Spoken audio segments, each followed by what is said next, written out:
जबलपुर की कैंट विधानसभा का जायजा लिया हमारे संभागीय ब्यूरो आशीष बाथरे ने। यहां पर उन्होंने विभिन्न मुद्दों को लेकर लोगों से बात की। साथ ही कांग्रेस पार्टी किसे प्रत्याशी के रूप में मैदान में उतारेगी, विभिन्न मुद्दों को लेकर जनता से चर्चा की। कैंट विधानसभा से कांग्रेस की सीट पर चुनाव लड़ चुके चमन श्रीवास्तव से भी बात हुई। उनका कहना है कि कैंट विधानसभा में अनुभवी प्रत्याशी को ही पार्टी मैदान में उतारे, तभी फायदा मिल सकता है। वहीं स्थानीय नागरिकों का भी कहना है यहाँ पर अनुभवी प्रत्याशी को ही उतारने की जरूरत है, क्योंकि भाजपा के पास पहले ही विधायक अशोक रोहाणी के रूप में प्रत्याशी मौजूद हैं। लिहाजा प्रत्याशी चयन में कांग्रेस को अनुभव का ध्यान रखना चाहिए। राजनीति में सब कुछ संभव है।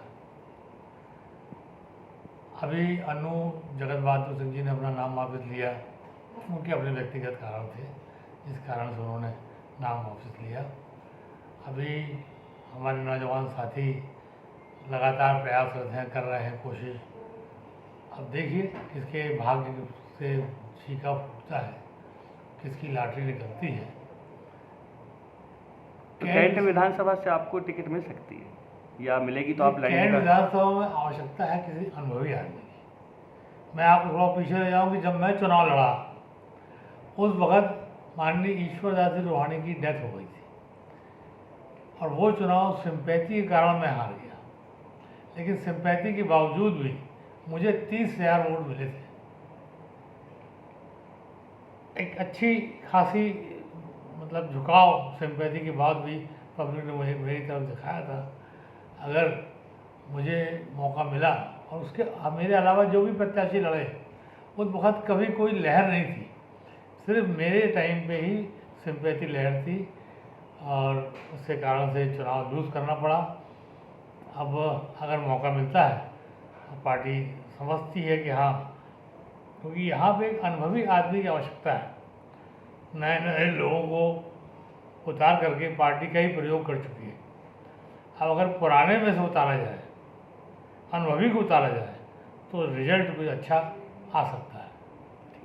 धन्यवाद। जैसे कैंट विधानसभा से आप किसी अच्छा प्रत्याशी मानते हैं? मैं अपना चमन श्रीवास्तव की ही मानता हूँ। वो भी इसलिए थे भाई, वो बहुत अच्छा आदमी है।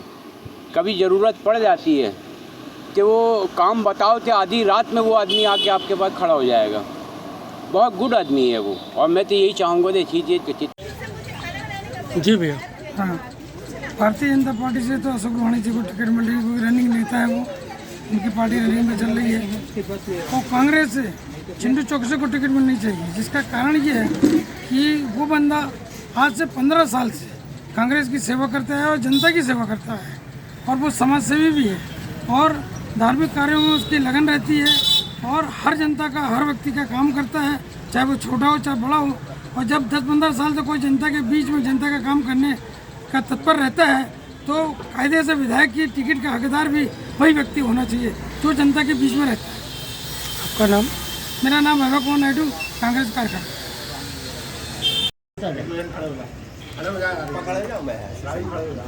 जी भैया बताइए। जी भैया, जैसा कि कैंट क्षेत्र के जो विधायक के चुनाव के लेकर के अभी चर्चा चल रही है, इसके चलते जो आप ये देख रहे हैं कि बीजेपी की टिकट तो क्लियर है कि सबको पता है कि बीजेपी से कौन प्रत्याशी हैं विधायक के।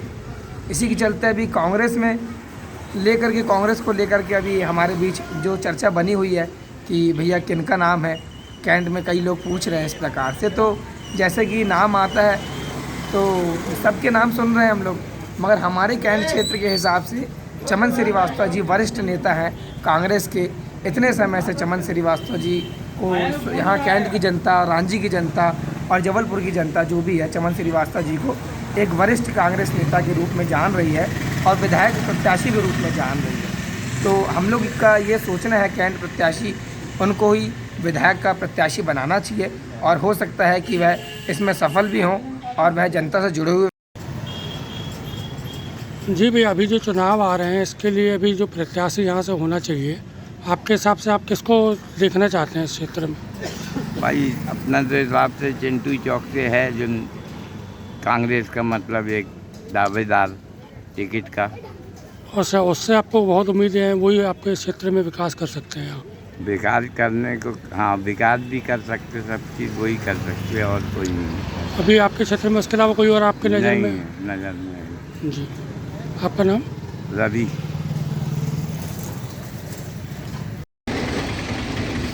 जी भैया। मैं शिवराज पिल्ले।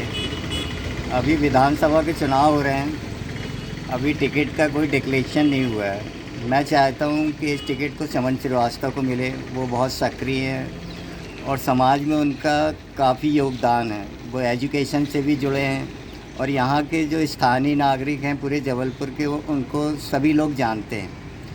उनका हर परिवार से उनका एक अच्छा संपर्क है और उन्होंने एक बार एक योजना लाई थी। उन्होंने ये कहा था कि रोज़गारों को कोई देना लेने की बात नहीं होना चाहिए, उनको रोज़गार मिलना चाहिए। वो हम लोग को बहुत उनका ये प्लान बहुत पसंद आया था कि भाई आप किसी के देने से एक भीख होती है, आप ऐसा करिए कि उनको कम से कम रोज़गार की बात करिए कि वो स्वयं कमाए, एक फैक्ट्री खुले, कुछ ऐसा रोज़गार, कोई टेक्निकल आए, कारखाना खुले। जो लोग कुछ नहीं जानते उनको कोई आए स्पेशलिस्ट सिखाएं कि भाई ये आप बनाएंगे तो ये आपको हो सकता है। कारखाने में बनाएंगे तो आपको 300 से 500 15,000 रुपये कमा सकते हैं। आज ये बीजेपी क्या कर रही है, लोगों को कर रही है हम 1,000 देंगे, साड़ी देंगे। इस समय से क्या होगा, भीख से क्या होगा, आदमी क्या आगे नहीं बढ़ पाएगा। उसको बोलेगा यार जब हमको सब कुछ मिल रहा है तो हम काम क्यों करें। ये राजनीति जो हो रही बीजेपी, हम उसके खिलाफ़ हैं। आदमी को रोज़गार दीजिए आप, सबसे बड़ा रोज़गार मिलेगा तो अपना तरक्की करेगा। आज इंदौर क्यों तरक्की पे है, जबलपुर क्यों नहीं तरक्की कर रहा? क्योंकि आज रोहाणी जी थे इतने साल, उन्होंने क्यों नहीं किया यहाँ पे? उनको करना चाहिए था, वो तो कितनी फैक्ट्री खोल सकते थे यहाँ पे, पर उन्होंने सिर्फ साड़ी बांटा, कपड़े बांटा और किताबें दिए और रोज़गार के लिए उन्होंने कभी कुछ नहीं किया। उनको मालूम है कि आदमी कपड़े में ख़रीद लिया जा सकता है, कॉपी में ख़रीद सकते हैं, तो आदमी बोलेगा यार इसने खाना खिला दिए, उससे क्या कभी परिवार बढ़ेगा? आज आदमी को एक रोज़गार मिलेगा तो 15 लोगों को खिला सकता है। एक रोज़गार में पूरे 5 लोग काम कर सकते हैं। 5 लोग में मान लो उनके घर में आता है, एक आदमी को 500 मिलता है तो 15,000 होता है। 5 आदमी को मिलेंगे तो 1,00,000 रुपये आ सकता है। वो समाज कितनी तरक्की करेगा। पर यहाँ इनकी योजना नहीं है, इनकी ये ना है कि बस बांटो, पैसा बांटो। किसका पैसा है वो? हमारे लोन देते हैं, हमारा पैसा वो। पर ये उनकी कोई योजना ही नहीं है कि रोज़गारों के लिए क्या किया जाए। हमारा ये है कि रोज़गार की बात करें, पर चमन श्रीवास्तव ने ये बात रखी है, उन्होंने पूरे जबलपुर में इस संबंध में लोगों को जागरूक किया था कि हम आपको रोज़गार देंगे, आपको सिखाएंगे कि आप कैसे रोज़गार कमा सकते हैं, क्या बना सकते हैं, आप आत्मनिर्भर कैसे बन सकते हैं। मैं चाहता हूँ ये टिकट श्री चमन श्रीवास्तव को दिया जाए। जबलपुर से आशीष बात्री की रिपोर्ट।